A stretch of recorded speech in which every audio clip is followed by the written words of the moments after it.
Okey, Assalamualaikum warahmatullahi taala wabarakatuh. Apa khabar semua? Selamat petang. Uh, itulah nak test suara dulu. Suara ni jelas ke tidak? Kan? Sebab hari ni saya nak bincangkan satu topik yang hangat baru-baru ini ya. Semalam kita dah sentuh pasal sugar book kan, isu pasal sugar book, sugar daddy, sugar baby dan sebagainya. So untuk kali ini saya nak share sentuh tentang isu yang berkenaan dengan seorang pengasas produk kesihatan yang bertindak memuat naik video dia kan dengan adik angkat dia dan dia cium di mulut dan sebagainya. So adakah ia merupakan satu kesalahan? Adakah ia boleh dikenakan tindakan? So sebelum tu boleh tak saya orang komen boleh komen sama ada jelas ataupun tidak suara saya? Jelas ataupun tidak? Kan? Dan video okey ke, lagging ke tidak? Boleh ke? Anyone yang dah masuk boleh check audio. Dan apa nama tu mungkin boleh share kan, sebab ini perbincangan yang mungkin kita boleh dapat sedikit ilmu daripada perbincangan ini.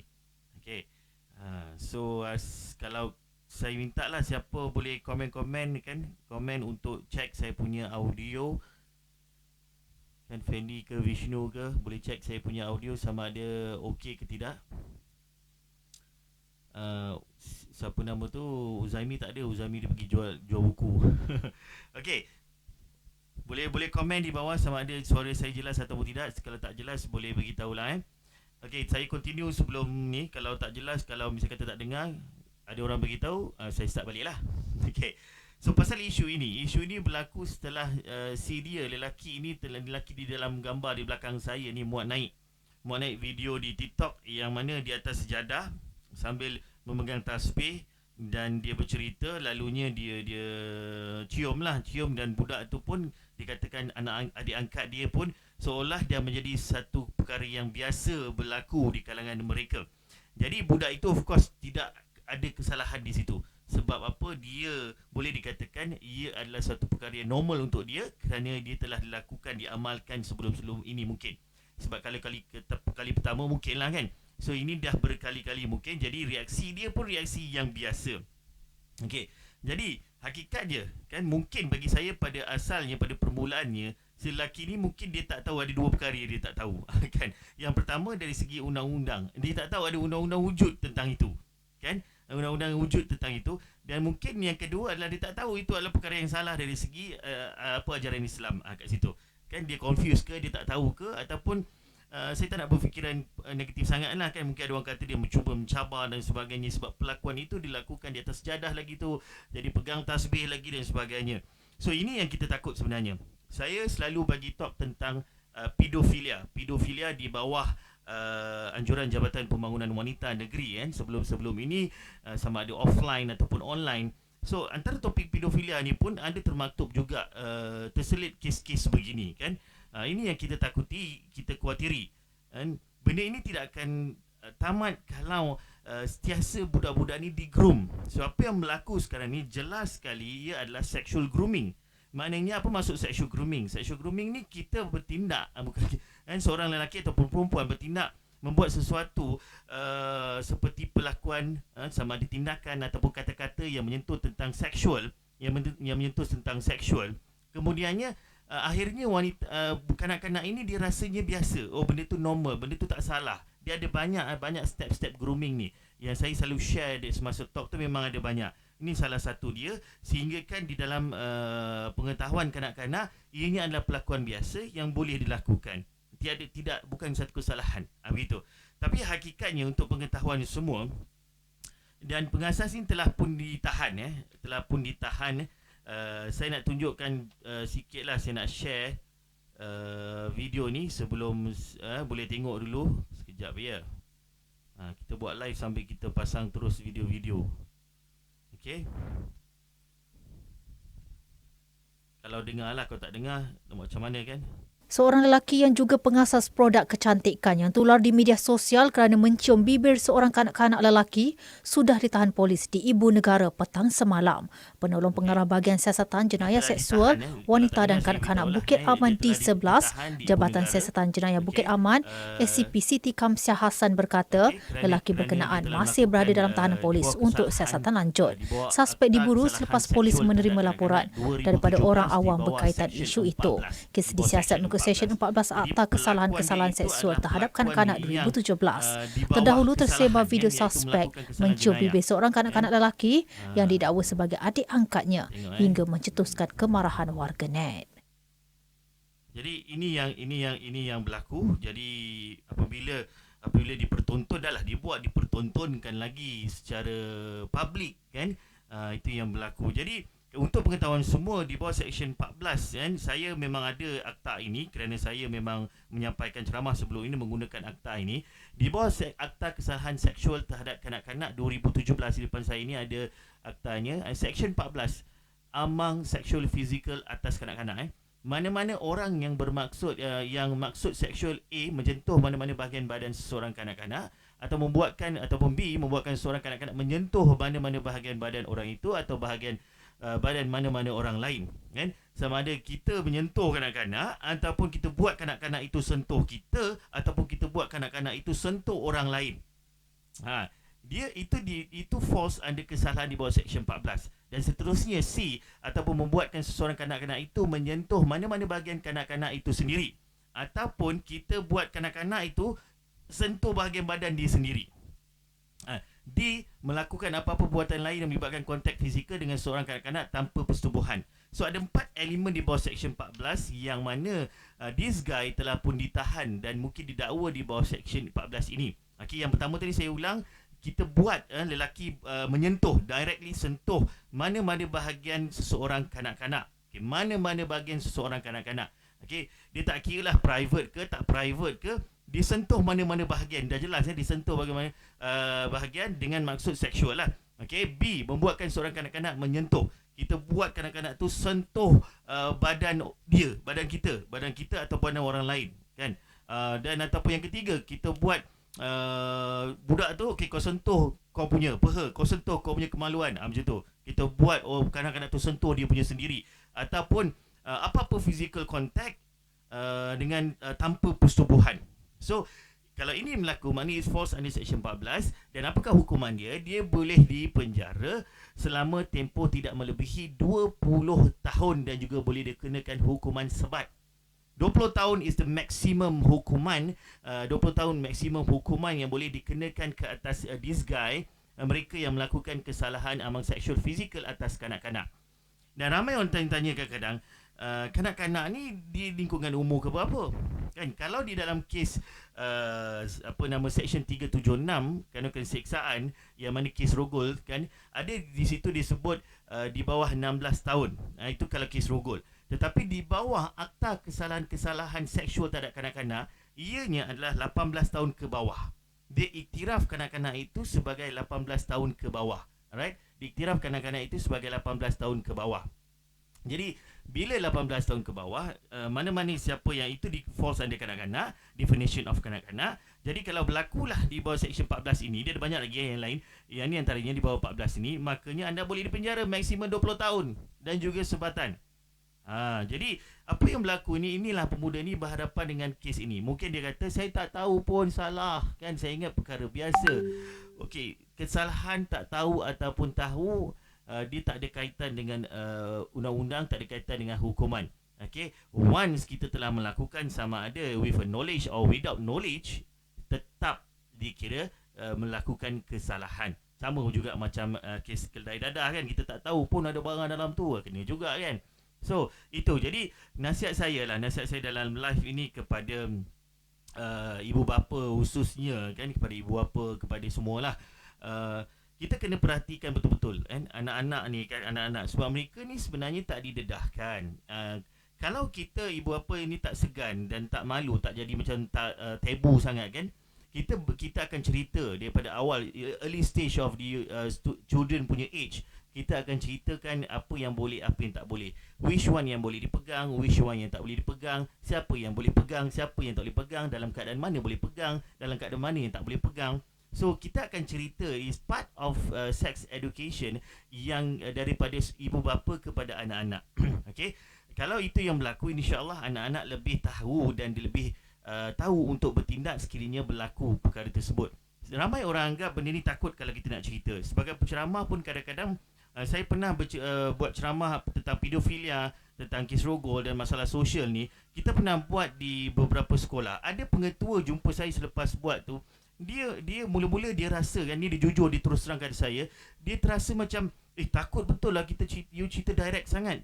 Saya kata okey tuan nak maklumat ini dapat daripada orang yang betul ataupun orang yang salah, kan? Dan maklumat tentang sex education ni perlu disampaikan oleh orang yang betul. Kalau orang seperti ibu bapa dan sebagainya, kalau at the first maklumat ini kanak-kanak ni dengar daripada orang yang tak betul, even worse, orang tak betul ni akan manipulate. Dia bukan jadi sex education dah, kan? Dia akan merosakkan education tu sendiri. Jadi dia akan tukar yang seks itu tidak bagus sebelum kahwin, dia akan tukar jadi seks itu normal. Maka jadilah konsep normalisasi, kan? Jadi kanak-kanak mula terjebak dan macam-macam lagi. So itu yang perlu kita fikirkan. Anak-anak ni kita perlu bersiap sedia, kan? Macam contoh, daripada kecil lagi, umur setahun, 2 tahun anda mandikan anak, kan? Waktu tu kita boleh cakap, walaupun dia tak faham, kita beritahu, yang ni mama tak boleh sentuh, baba tak boleh sentuh. Contohlah, baba tak boleh sentuh, atuk tak boleh sentuh. Dia akan tahu. Dia akan tahu lama-lama, dia akan sendiri akan teringat dekat kepala dia. Kalau kita tersentuh kan, dia akan cakap, abang tak boleh sentuh. Begitu. So kita kena, masa mandi tu janganlah duduk marah aja. Tapi kita ajar dia. Ajar ni tak semesti dalam formal, kita panggil dia duduk, tak semestinya. Tengah makan kita boleh bercerita, tengah mandi kita boleh bercerita dengan dia.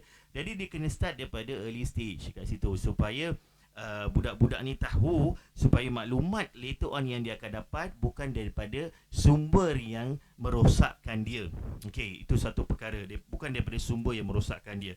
Sebab kita ambil kira sexual grooming. Sexual grooming ni sangat-sangat bahaya.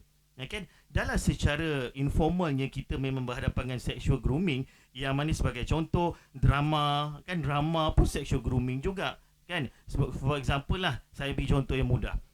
Perempuan selalu tengok drama, kan? Gender bias Okay, anda duduk tengok drama, cerita pasal hero ni bukan handsome lagi, perempuan ni, kan? Jadi mereka ni bercinta dan akhirnya mereka bergaduh, kan, macam biasa. Dan akhirnya mereka kembali bersatu dan mereka pun berpeluk, I sayang you, I sayang I. Jadi kita pun menangis, kan. Jadi di kepala dan di minda kanak-kanak kecil ini, apa yang dia nampak drama tersebut? Dia tak akan nampak sedih ataupun wah sweetnya. Tak ada. Apa yang dia nampak adalah watak tersebut. Watak si lelaki watak baik, watak si perempuan watak baik. Belum berkahwin tetapi dua-duanya baik. Bila dua-dua baik, dia berpeluk, jadi peluk itu baik. Saya ulang. Watak lelaki baik, watak perempuan baik. Jadi bila berpeluk itu pun jadi baik. Maka dia akan jadi normal untuk dia. Maka dia akan buat kesimpulan peluk itu baik. Macam tu. Alright. Jadi itu adalah sexual grooming yang mudah, yang mana daripada TV, daripada games, kan. Bila kita bagi handphone kat anak, kadang-kadang anak tengok video YouTube, kan, keluar pula pop-up iklan yang mungkin ada iklan-iklan yang seksi dan sebagainya. Itu pun adalah sexual grooming, kan. Belum lagi dia terjumpa dalam apa-apa yang dalam handphone mak ayah yang tersimpan bukan-bukan kadang-kadang, kan. Itu pun sexual grooming. Apatah lagi daripada orang luar yang cuba nak memerangkapkan dia, menimbulkan kepercayaan kepada dia, menukar perspektif dia, memberi maklumat baru tentang seks itu baik, kan. Tercetuslah langkah demi langkah. Sebagai contoh, dia akan bermula dengan sexual texting, kan. Dia teks berwhatsapp dalam bentuk seksual, dan akhirnya ia menjadi pelakuan yang biasa. Bila jadi pelakuan yang biasa, mulalah boleh terjebak sehinggalah berlakunya sentuhan fizikal, kan. Kalau tidak disekat daripada sentuhan fizikal, dia boleh pergi kepada persetubuhan. So ini semua adalah satu kesalahan jenayah yang boleh didakwa dan boleh dipenjara selama 20 tahun. Okay. So jadi sebagai ibu bapa, kita kena alert, bagi first base of education untuk anak-anak kita, terutama berkenaan dengan part-part yang boleh disentuh, bila boleh disentuh, tak boleh bila, situasi mana. All those things perlu di-highlight dengan secara informal dengan anak-anak, supaya anak mudah terima, mudah faham, kan. Kalau belilah banyak bahan-bahan bacaan juga, insya-Allah boleh membantu anda. Okey. Dan kepada mereka yang lelaki juga, saya sebenarnya kalau bab berkenaan-berkenaan begini pun banyak yang sentuh pasal pedofilia kan. Banyak juga jumpa kan golongan-golongan lelaki yang mempunyai pedofilia. Dia pun masuk, dia mempunyai satu penyakit mental, I can say. Untuk apa nama tu, seksual dia adalah kepada nafsu dia adalah kepada kanak-kanak. Sebagai contoh, dia kalau tengok perempuan seksi ke apa, dia tak heran. Tapi kalau tengok kanak-kanak, dia boleh membayangkan benda-benda yang seks dan sebagainya. So ini penyakit lah, penyakit mental yang boleh didakwa macam tu. Okay, bukan penyakit mental yang tak boleh didakwa, penyakit mental yang boleh didakwa. So apa yang berlaku, dia bukan serta-serta golongan. Dia boleh berlaku pada golongan-golongan tertentu, sama ada golongan profesional ke, golongan pendidik ke, golongan apa-apa semua. Kalau ada penyakit tu boleh jadi juga. So kalau tak dirawat, itu cukup bahaya. Okay, jadi sebagai ibu bapa, we must be alert. Sekarang nowadays orang paling senang untuk dapat info-info kanak-kanak melalui Facebook, melalui TikTok, WhatsApp, melalui media sosial lah di kata lain. Jadi sangat mudah untuk dapatkan informasi tersebut. Jadi kita pula tambah busy dan sebagainya, kadang hilang fokus. Jadi anak-anak ni jadi mangsa. Bila anak-anak ini jadi mangsa, dia melakukan benda-benda tak elok, sampai kita tak tahu dah besar, mulalah join sugar daddy, sugar book tu. Dah kembali sampai bila-bila pun tak selesai masalah ni. Okey, itu yang saya boleh ulas sedikit. Saya harap kejadian sebegini boleh dapat memberi pengajaran kepada semua supaya anda berbalik kepada Allah SWT. Jangan senang-senang kita kerana nafsu kita membelakangkan apa yang sebenarnya menjadi ajaran kita kan. Jadi ikutlah fitrah kejadian yang sebenar, jangan melawan fitrah kejadian kita, kerana nanti hidup kita tak selamat kan. Jangan, kalau kita ada penyakit, saya faham kadang-kadang ada orang kata kau tak faham, aku ada penyakit tu susah nak kawal, dosing dan sebagainya.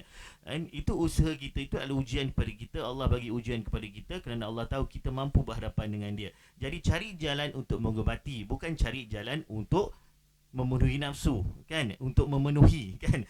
Jadi cari jalan untuk mengobati, jangan cari jalan untuk memenuhi. Itu yang bahaya. Alright, so penyakit bukan nafsu bukan alasan untuk kita groomkan kanak-kanak supaya memenuhi nafsu kita. Please kan. Kita fikirkan kelak apa yang akan berlaku. Kalau anda tak takutkan undang-undang, takutkan undang-undang Allah di akhirat nanti. Okey, jadi saya harap ibu bapa sikit sebanyak dapat infonya di sini. For those, pastikan anda tahu kanak-kanak di bawah 18 tahun terbela di bawah Akta Kesalahan-Kesalahan Seksual Terhadap Kanak-kanak 2017. Jadi kadang-kadang ada ibu bapa call saya, tanya macam mana ni, saya tak tahu jalan, saya tak tahu undang-undang dan sebagainya, saya tak tahu nak buat apa. Dia dah 17 tahun tapi dia dah bersama dengan ini bla bla bla kan. So undang-undang tu bawah 16 tahun 376. Don't worry, kita ada undang-undang di bawah Akta Kesalahan-Kesalahan Seksual Terhadap Kanak-kanak. Alright, so beranikan diri, tegakkan hak anda, lindungilah kanak-kanak supaya tidak menjadi mangsa. Dan kepada anda yang mempunyai masalah tentang nafsu ini, please dapatkan rawatan, kembali pada Allah, banyak istighfar, amalkan syahadu istighfar. Okay, kembali pada Allah, insyaAllah Allah akan bantu, kerana kesalahan itu mungkin sebagai pembelajaran atau ujian yang besar pada kita supaya kita nampak keindahannya selepas itu. Alright, okay, itu sedikit ulasan saya tentang kes yang berlaku ini. Kita tunggulah apa dakwaannya. Selagi tidak dihukum, selagi itu dia tidak bersalah kan. Tetapi bila dah lihat itu dari segi undang-undang lah, tapi dari sikit mata yang rasional melihat video tersebut, dia telah pun melakukan kesalahan, tinggal lagi perlu dihukum saja kan. Tak kira lah dia angkat ke apa ke kan, itu telah dilakukan dengan jelas kan, dengan jelas. Okey, baik Wak Imah budak tu suka ataupun tidak suka, tapi dikatakan budak tu sakit kan, jadi autism dan sebagainya. Baik sakit ataupun tidak, tetapi dia telah menggroom budak itu. Jadi persoalan budak itu suka ataupun tidak bukan isunya. Isunya dia telah menggunakan grooming dia. Jadi budak akan suka. Okey. So saya harap dapat sedikit ilmu tentang undang-undang yang bakal didakwa itu, dan supaya anda tahu anda ada undang-undang yang membela. Tidaklah undang-undang kita longgar, tetapi undang-undang kita solid solid. InsyaAllah akan datang saya akan kongsi-kongsi di bawah topik-topik yang seterusnya kan, berkenaan dengan perkara ini. Okey, sebelum saya tamat, sedikitlah info. Yang ini adalah channel YouTube saya, Airul Irwan Channel. So video ni pun akan dimasukkan nanti dalam YouTube channel ni. So tolonglah share-share kan. Share-share kalau anda suka video ni, dapat manfaat. Share, like and subscribe. Ayat biasa orang kan, share, like and subscribe. Irwan Channel. Dan saya akhiri juga dengan buku saya baru kedai lagi, baru sampai semalam, ada 200 unit saya tempah awal-awal. Buku mempunyai muka surat 316 muka surat, iaitu buku bertajuk Luar Biasa. Buku bertajuk Luar Biasa. Kejayaan luar biasa kerana kamu luar biasa. Kepada mereka yang mempunyai masalah sekarang ni, stres, tak tahu nak buat apa, kena buang kerja dan sebagainya, ini buku untuk anda. Kepada siapa yang mempunyai cita-cita yang besar, ingin berjaya, ini buku untuk anda. Kepada sesiapa yang ingin meningkatkan diri anda, ini buku anda. Kepada sesiapa yang ada anak-anak untuk mencapai kejayaan, ini buku anda. Kepada siapa yang tengah gusar dan sedih, ini buku anda, insya-Allah. Kerana ini adalah semua nak jatuh. Ini adalah panduan kehidupan, insya-Allah, dengan izin Allah, panduan kehidupan daripada pelbagai sumber yang saya kumpulkan selama setahun, dan boleh dibaca dan boleh diamalkan, insya-Allah kehidupan kita lebih bermakna dengan izin Allah. Okey. Jadi promosi kita kat sini RM35. Buku ini RM35. Anda akan membawa pulang 2 buku fizikal. Satu buku ini, satu buku ini. Dua-dua harga sebenar RM35. Tetapi saya buat promosi, beli ini RM35 saja, anda dapat 2 buku. RM35 saja dapat 2 buku. Dan bukan itu saja, anda juga akan diberi e-novel Casanova Kecundang yang mempunyai 400 lebih muka surat secara digital. Kita akan email anda e-book tersebut. Jadi WhatsApp nombor di atas ni nombor di atas, kan, dapatkan buku luar biasa. Anda akan bawa balik 2 buku, kan. 2 buku ini postage dia RM10 je. Okey. Jadi total RM40 je, kan. Jadi anda kali ikutkan dua-dua ni 70, 35. E-book 25, dah RM95, kan? Tetapi dengan 35 anda bawa balik 3 buku yang semua 300 muka surat ke atas dan mempunyai impact yang sangat besar. So saya harap itu saja perkongsian saya, ada manfaatnya, semoga ia memberi ilmu baru kepada anda. Sama-sama kita melindungi kanak-kanak, sama-sama kita enough is enough, hentikan kesalahan-kesalahan sebegini dalam supaya negara kita lebih aman, supaya tiadalah hukuman yang Allah berikan kepada negara kita, insya-Allah. Semoga kita semua dilindungi oleh Allah SWT daripada wabak COVID-19. Assalamualaikum warahmatullahi taala wabarakatuh.